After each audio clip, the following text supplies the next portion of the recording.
You die, and you will be there alone in the grave by yourself. Darkness, silence. Two angels come to you, Munkar and Nakir, and they ask you three questions.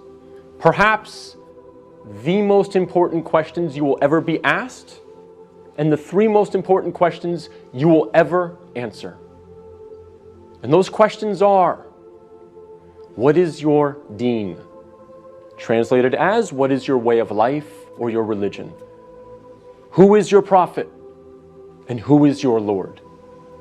Not necessarily in that order, but those are the three questions.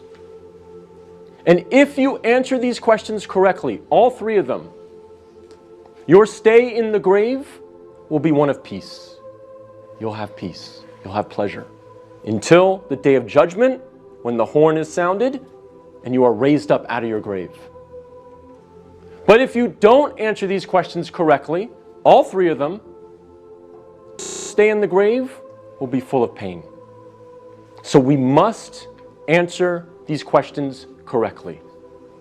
But here's the problem. A lot of us say to ourselves at this point, I'm good because I'm a Muslim and I know the answers to these questions and I'll answer them correctly. This is a problem. This is called being overconfident. Because, as many of the scholars say, the answer is not given with your tongue. The answer is not given with your brain. The answer is given with your heart. What is in your heart will come out at that moment.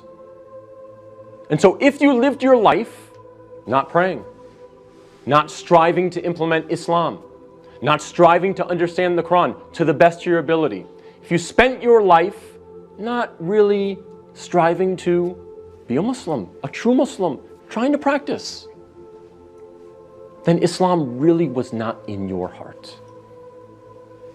So we have to make sure that we're striving, again, to the best of our ability. I'm not asking for perfection. I'm not asking for scholars. I'm not asking for you to be of the best character like the Prophet, peace be upon him, but we must strive for it. So that on that day, when these angels come to us and they ask us these questions, what is in our heart will naturally come forward. The answers, the correct answers will come forth. And not the answers of, I was striving for something other than the pleasure of Allah. So we have to make sure that Islam is in our hearts, not just on our lips, not just in our mind.